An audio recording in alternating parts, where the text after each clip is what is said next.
Just as a car engine must take in oxygen it needs to burn fuel for energy, an animal needs to take in oxygen to carry out cellular respiration. A waste product of respiration is carbon dioxide, and the body needs to dispose of it. Gas exchange, the body's transfer of oxygen and carbon dioxide, is the main function of the respiratory system. Animals have a variety of adaptations that allow respiration to take place. The simplest and smallest animals obtain oxygen by direct diffusion.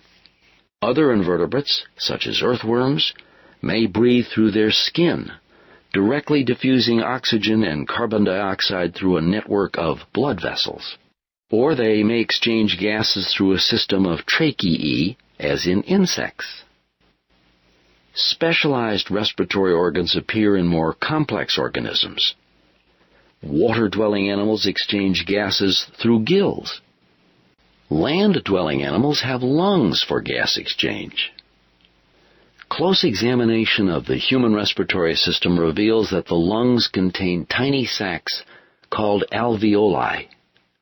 Alveoli are the transfer sites of oxygen to the bloodstream and carbon dioxide back to the air.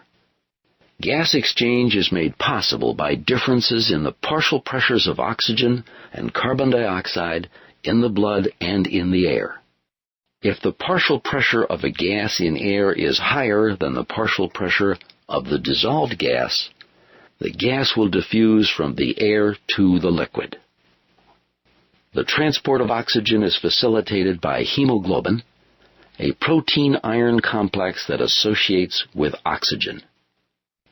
The transport of carbon dioxide involves hemoglobin as well, although carbon dioxide also dissolves in the blood plasma.